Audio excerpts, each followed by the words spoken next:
പക്ഷെ നിനക്കിഷ്ടമുള്ളൊരു ജോലി എനിക്ക് വേണ്ടി നീ വേണ്ടെന്ന് വെക്കുന്നത് ശരിയല്ല. കുറച്ചുകൂടി ആലോചിച്ചൊരു തീരുമാനം എടുത്താൽ പോരെ? ഞാൻ നന്നായിട്ട് ആലോചിച്ച് തന്നെയാ ഈ തീരുമാനത്തിലെത്തിയത്. പിന്നെ ഗിരിയേട്ടന് കുറ്റബോധം തോന്നേണ്ട കാര്യമൊന്നുമില്ല. ഗിരിയേട്ടന് വേണ്ടിയല്ല ഞാൻ എന്റെ ജോലി വേണ്ടെന്ന് വെക്കുന്നത്. പിന്നെന്തുകൊണ്ടാ? എനിക്ക് ഈ ജോലി ചെയ്യാനുള്ള കഴിവില്ല. സത്യമാണ്. എനിക്കൊരിക്കലും നല്ലൊരു പോലീസുകാരിയാവാൻ കഴിയുമെന്ന് എനിക്ക് തോന്നുന്നില്ല. അതൊക്കെ നിനക്ക് വെറുതെ തോന്നുന്നതാ. നീ സർവീസിൽ കയറിയിട്ട് അധിക കാലമൊന്നും ആയില്ലല്ലോ. ഇപ്പോഴേ എന്തിനാ ഇങ്ങനെയൊക്കെ തീരുമാനിക്കുന്നത്? നിനക്ക് ഇനിയും കുറെ പഠിക്കാനും മെച്ചപ്പെടാനും ഒക്കെ സമയമുണ്ട്. എത്ര സമയം കിട്ടിയാലും എനിക്കൊരു മാറ്റം ഉണ്ടാവാൻ പോകുന്നില്ല. അതുമാത്രമല്ല, കഴിവില്ലാതെ തുടരാൻ പറ്റിയൊരു ജോലിയല്ല പോലീസിന്റേത്. വേറെ എന്തെങ്കിലും ജോലിയായിരുന്നെങ്കിൽ എങ്ങനെയെങ്കിലും എന്റെ കുറവുകളെ മറച്ചുവെച്ച് അഡ്ജസ്റ്റ് ചെയ്ത് മുന്നോട്ട് പോവായിരുന്നു. പക്ഷേ ഒരു പോലീസുകാരി അങ്ങനെ ചെയ്താ ജനങ്ങളുടെ ജീവന് വരെ ഭീഷണി ഉണ്ടാവാം. ഞാൻ ജനങ്ങളെ സഹായിക്കാൻ വേണ്ടിയാ പോലീസുകാരിയാവാൻ ആഗ്രഹിച്ചത്. അതിന് പറ്റുന്നില്ലെങ്കിൽ പിന്നെ യൂണിഫോം അണിയുന്നതിൽ ഒരർത്ഥമില്ല. നിന്നെപ്പോലെ ചിന്തിക്കുന്ന പോലീസുകാരെ ഈ നാടിന് ആവശ്യം. ചിന്ത മാത്രം ഉണ്ടായിട്ട് കാര്യമില്ല ഗിരിയേട്ട. കൃത്യസമയത്ത് ശരിയായി തീരുമാനം എടുക്കാനുള്ള കഴിവും വേണം. എനിക്കതില്ല. ഞാനെടുത്ത തെറ്റായ തീരുമാനങ്ങളുടെ ഫലമാ ഗിരിയേട്ടനും അനുഭവിച്ചത്. ഇപ്പൊ മഹിമ ജയിലിലായതും എന്റെ തെറ്റായ തീരുമാനങ്ങൾ കാരണമാണ്. നിനക്ക് സംഭവിച്ച 2 തെറ്റുകളുടെ പേരിൽ ഇതുവരെ നീ നാട്ടുകാരെ സഹായിച്ചൊന്നും മറക്കരുത്. ഈ ജോലിക്ക് നിന്റെ അച്ഛന്റെ ജീവന്റെ വിലയുണ്ട്. എനിക്കറിയാം. പക്ഷേ ഞാൻ ഈ ജോലി ചെയ്യുന്നതുകൊണ്ട് അച്ഛന് ചീത്തപ്പേര് മാത്രമാണ് ഉണ്ടാവുന്നതെങ്കിൽ അത് തുടരുന്നതിൽ എന്തെങ്കിലും അർത്ഥമുണ്ടോ? എന്നെ സസ്പെൻഡ് ചെയ്യാനുള്ള തീരുമാനം അറിയിക്കുമ്പോൾ ഐശ്വര്യ മാഡം പറഞ്ഞത് മാധവന്റെ മകളിൽ നിന്നും ഒരിക്കലും പ്രതീക്ഷിച്ചില്ല എന്ന.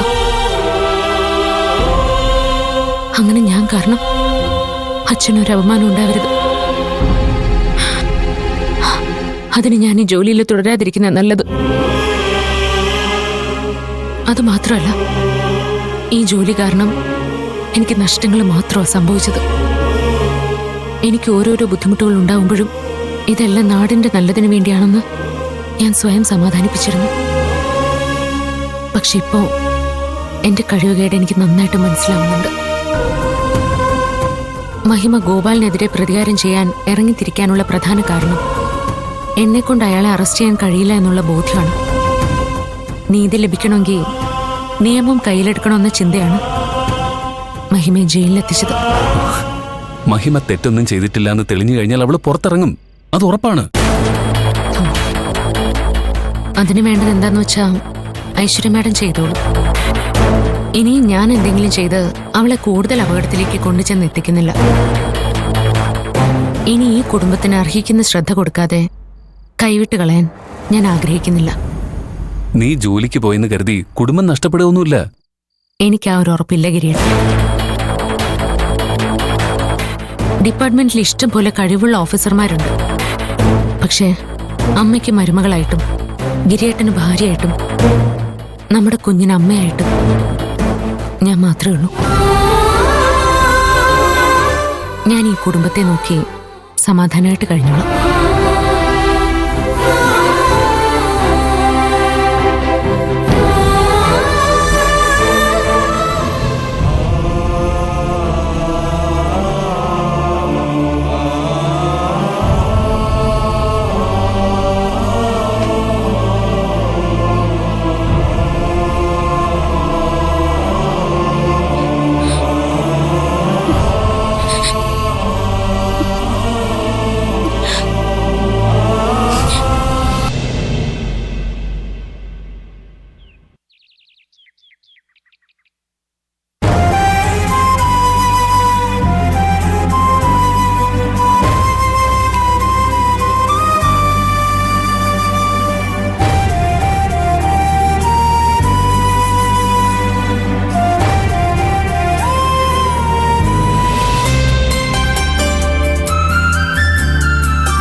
തരില്ല തരുന്ന പ്രശ്നമില്ല. എനിക്ക് അമ്മയുടെ സീരിയൽ കാണാനുള്ളതാ. എനിക്ക് ക്രിക്കറ്റ് സ്കോർ നോക്കണമെന്നേ. ക്രിക്കറ്റ് കളിയാണോ എനിക്ക്? തരില്ല.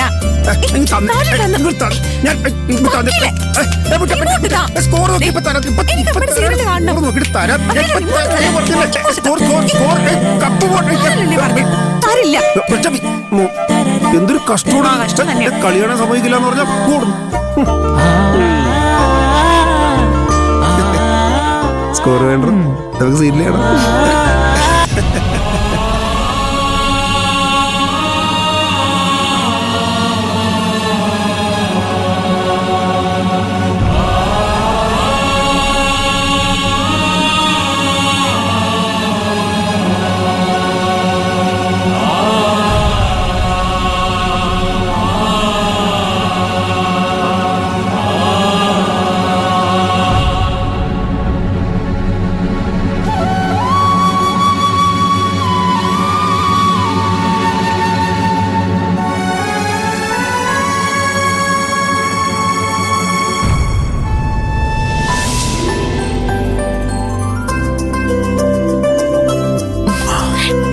എങ്ങനെയുണ്ട് എന്റെ കുക്കിംഗ്? ഉള്ളത് പറയട്ടെ, വായു വെക്കാൻ കൊള്ളത്തില്ല.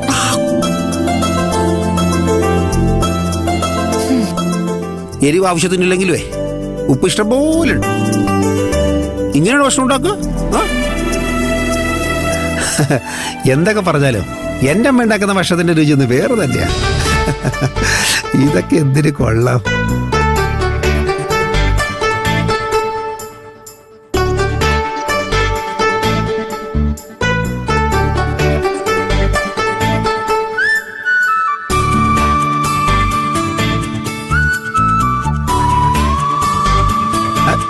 കഴിക്കടോ. എന്റെ വിഷമം മാറണമെങ്കിൽ ഞാൻ തരുന്ന ഈ ഉരുള വക്കീല് കഴിക്കണം. അതിനെന്താ? ആ ആ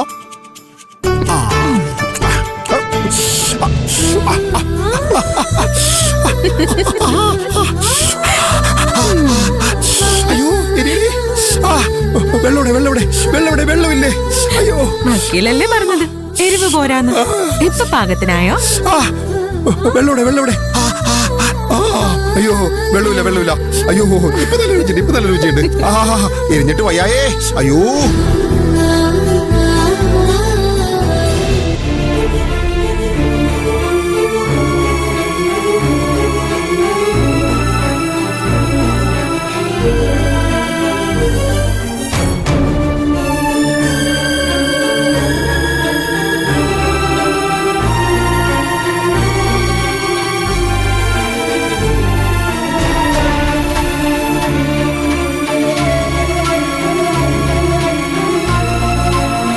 എന്താ മോനെ ഇത് ചെറിയ കുട്ടികളെ പോലെ കരയുന്നേ? അവസ്ഥ മോശമാണെന്ന് അമ്മയ്ക്കും അറിയാം. പക്ഷെ നമ്മളിത് അഭിമുഖീകരിച്ചേ പറ്റൂ. ജയിലില് മഹിമയെ ചിലർ കൊല്ലാൻ വരെ ശ്രമിക്കുന്നുണ്ടമ്മേ. അതറിഞ്ഞുകൊണ്ട് ഞാൻ എങ്ങനെ മനസ്സമാധാനത്തോടെ ഇവിടെ നിൽക്കുക? അവളെ എത്രയും പെട്ടെന്ന് പുറത്തു കൊണ്ടുവരാതെ വേറെ വഴിയില്ല മോനെ. നീ എങ്ങനെയെങ്കിലും യഥാർത്ഥ കൊലയാളിയെ കണ്ടുപിടിക്കാൻ ശ്രമിക്കേ. ചിലപ്പോ നിനക്ക് മഞ്ജുന്റെ സഹായം തേടേണ്ടി വരുമെങ്കിൽ അതും ചെയ്യണം.